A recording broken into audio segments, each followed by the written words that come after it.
Namaskar dear friends, I am Dr. Sagar Betai. I am the Director of Department of Neurosciences at SGVP Holistic Hospital, Ahmedabad. Today I'd like to share a few things about Parkinson disease and its treatment.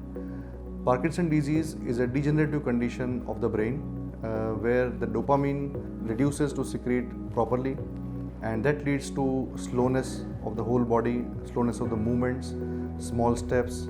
The person feels like he is aging faster, and they frequently consider this as a sign of old age, and as if a 60-year-old person is moving slower and it's just a part of their normal aging.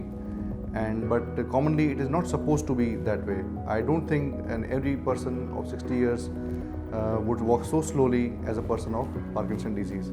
So there are many myths around the diagnosis and acceptance of the disease in general.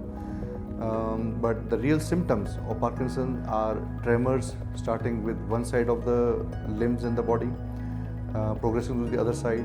The person has stiffness of the whole body.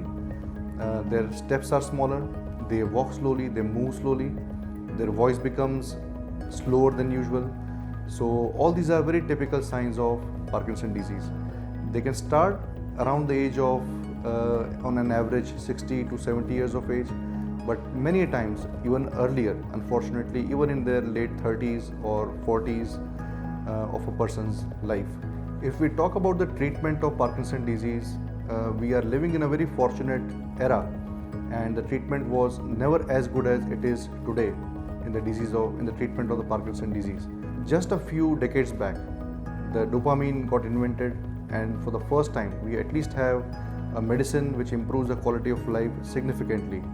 And for 5 to 10 years of patient's life, the Levodopa and many other medicines which are similar to dopamine help well to improve the movements of the body, reduce the pain and the stiffness, the tremors, and helps the person to maintain his social and professional life in a significant manner. What happens after a few years is that the medicines no longer act in the same way as they used to be, and sometimes even they have side effects which are not so acceptable. Sometimes patient has hallucinations, they may have drowsiness. The effects of the medicine don't last for very long.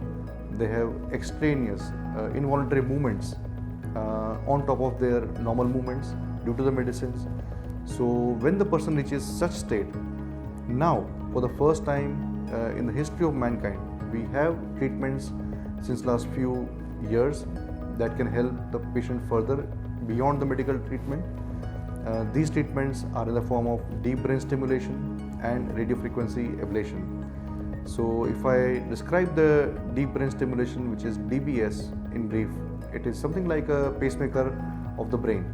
So the brain circuits which are quite dysfunctional can be activated by pulsatile stimulation by microvoltage of currents through a battery which is implanted over the chest wall.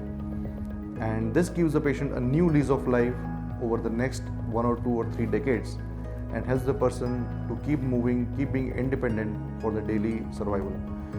And people who cannot afford deep brain stimulation, which is a significantly expensive treatment, can be helped also by radiofrequency ablation, which is helpful for the person's life. They're moving around. It produces a similar benefit as SGVP holistic hospital, allopathy, Ayurveda एवं योग।